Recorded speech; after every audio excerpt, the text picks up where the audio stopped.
Greetings, YouTubians, and welcome back to Wayne Sharp World, where today we are taking a look at a very new concept.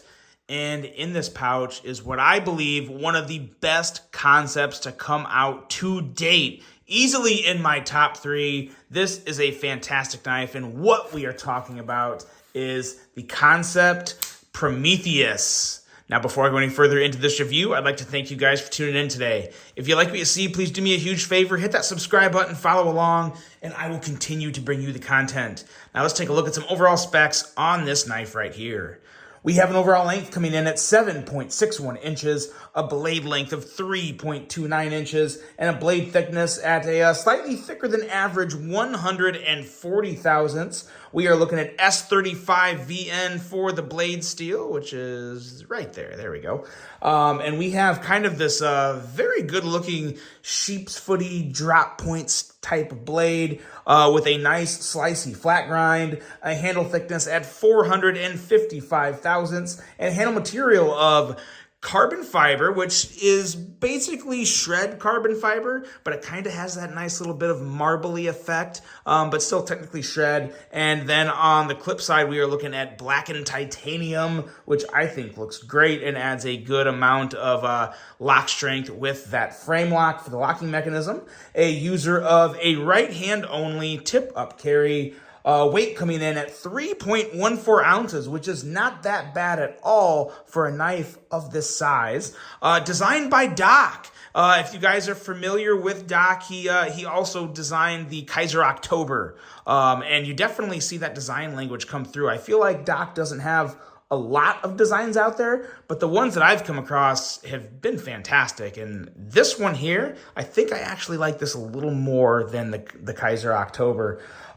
Price is also very nice. S35 carbon fiber titanium, $138.89. So not too bad at all there on the price. And let's take a look at some size comparisons here. See how it stacks up with some other popular EDCs. Got a Kaiser and I got a Civivi. Let's bring out the other big boys. This is the Kaiser Escort as well as the Civivi Sikoke. And as you can see, this is a very nice size comparison here with both of these knives just about the exact same length. Right there in the ballpark with both of these knives in terms of length. So two really good solid size comparisons. Two really well-known knives. I feel like if you're into the EDC scene, odds are you like Kaiser and or Civivi, and you've probably handled both of these knives. If you haven't, you should, because they're both phenomenal. Now let's talk about this Prometheus right here, because there's really nothing about this knife that I really just flat out don't like. I've carried this one quite a bit now. I've had it a little longer than I normally do before I give a review, primarily just because I've been so stinking busy lately. But this blade here is a really good looking blade. Behind the edge, we're looking at 15 thousandths. So Kansept has really been kind of fine tuning some of the details in their knives, and the behind the edge sharpness is really something that I've come to really enjoy from Kansept. Just grind quality in general, I think they do a really good job on their grinds. 15 thousandths with a pretty nice tall flat grind is going to make for a very, very effective EDC blade. A nice aggressive tip that is slicey, but also has a little bit of a strength there at the end, the way the tip comes down. Got a nice thick stock. So this is going to be an EDC blade that'll serve you very well. Slicey, strong, everything you need in an EDC blade. And S35, again, I say it a lot, but I still think, personally, for what I need a knife for, S35 VN is one of my favorite steels of all time. And I still think it's one of the best steels to have on a pocket knife, especially when you're talking that, that $100 to $140 or $50 price range. It's just an excellent steel to go with. No jimping on the spine. That is the one thing that I think I would have added to this, is some jimping like right here, maybe some jimping up along the top of the handle and on the spine, because this is like the perfect place for me to put my thumb. That would be really nice. That's the only thing I can really kind of knock on it, is that jimping there is a little missed, but you still have some very solid ergos on this guy. And the choil up here, this sharpening choil that they also turned into kind of a finger choil, works really, really well. This is a knife that was definitely designed I feel like almost with ergos first, ergos over the blade. And you've heard of designers doing that before. And I feel like that's pretty evident here because I really noticed that. Let me wipe off that blade real quick so you can have a nice clean blade during the review. But yeah, it's a nice width in terms of the handle, and the handle shape just really lends to some very, very comfy ergos. And there's nothing on the handle that annoys my hand. Everything is smooth, chamfered well. Really like the finish on this carbon fiber. I've never been a huge fan of shred carbon fiber, but like I said, I really like how the shred kind of blends together a little more and has that little more of kind of like a marbly effect than it does just pure pressed together shred. So pretty nice there. And I like what they did with the bronze hardware because that definitely gives it more of a classy look. You got the bronze hardware with the carbon fiber, the black and carbon, or the black and titanium. It just looks good. It's a good casual EDC, and I think this could also pass as somewhat of a little more of a classy type of knife if you want to pair it with a suit or something. I think it would still go pretty well with that. And then on the back here, you have some milling that is really more just for aesthetics. But again, it gives you a little bit more of a visual on the lock side. Sometimes the lock side of a knife can be pretty boring.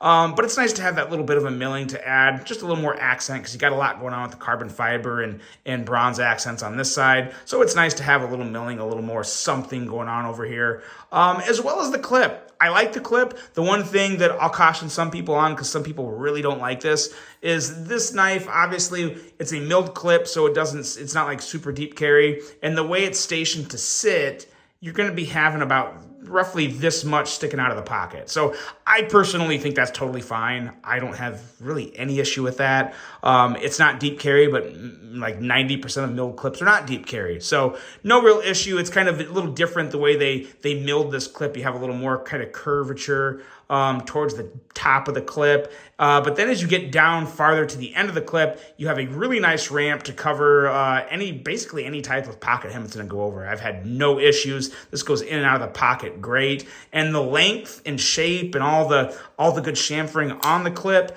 makes for a very, very comfortable clip in hand, which I've said before. Those have always been the three big things I look for in a clip. First and foremost, functionality, and then you also want the ergonomics to be in check, and then of course aesthetics is kind of the cherry on top, and I really think you have that. Like, this is just a really, really good looking knife, open or closed. And then of course, from a functionality standpoint, everything is a win. You have a very solid lockup. You have your lock bar insert, your over travel stop, which is always nice for a frame lock. Basically guarantees there's no way you can, bend the frame out too far, the frame lock out too far. So it's got everything you want there. And then when you get into the action, very, very smooth action, incredibly nice action on the open or the close. Very, very smooth, very satisfying. And what I really liked about this action in this flipper tab was what I was most worried about, because I was very worried. In the past, I've had issues with Kansept's flippers and frame locks to where just the littlest bit of lock bar pressure and you're not able to flip the blade out. That is a zero issue with this knife. I love it. They finally figured it out at Kansept. There is no amount of pressure that will make it impossible to flip this blade out. It's a lot like Kaisers, and I've used Kaisers as examples in the past.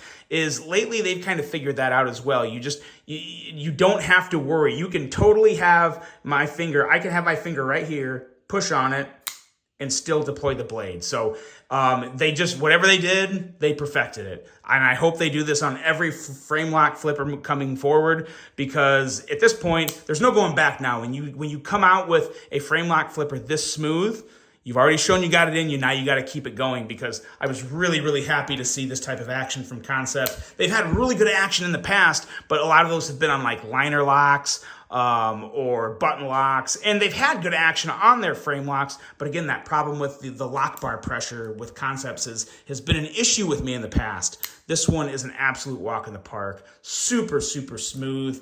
It checks every box for me, guys. And I don't know if there's been some other Kansepts that I've spoken very highly of, and this is right up there with them. I can't I'm not sure if this is like my favorite concept, but like I said before, easily in the top 3. And it's one that's definitely worth checking out. I think it's a great value, an excellent overall EDC, and one of the best offerings to come out of Kansept to date. So that is it, guys. The Kansept Prometheus. Let me know what you guys think of this. I love it. I hope you enjoyed this video. Hope you have a great rest of your day. And until the next one, I'm out.